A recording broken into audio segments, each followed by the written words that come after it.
大家问千万字，逐工要和大家做伙来捌一日。要过年啊，真侪人穿围炉菜，可能拢会食到啃卤的菜色。另外嘛，有真侪人爱食卤肉饭，食到有精分，嘛是咱生活中的一部分。今仔日要甲大家小解这一日，咱同齐来看到，这就是卤肉饭的卤，读卤第二条。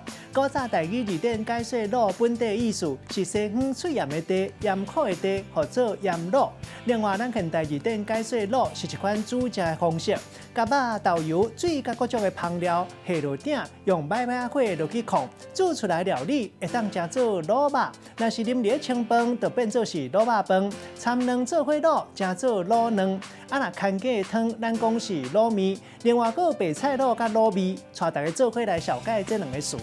头一个，咱同齐来看到就是卤肉饭。头前咱讲到卤肉饭是一款咱台湾面点啊，还有面蛋，常在看到的小食料理。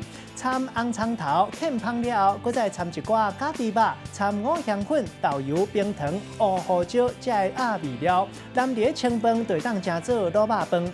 若下港一寡地头讲是肉臊饭，若是搁再掺三层仔肉，南部有的所在讲是卤肉饭，北部讲是控肉饭。第二个词读做啃卤，同款嘛是一款煮食的手路，同款嘛是甲肉鸭味料掺落鼎，再搁牵鸡来做鸡汤，会当淋入咧面来食，叫做是牵鸡汤。用一句话来举例，甲这两个词甲做伙。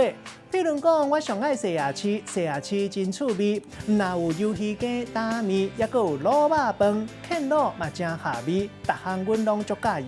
今仔日小解这一日读做卤，提供给观众朋友来参考。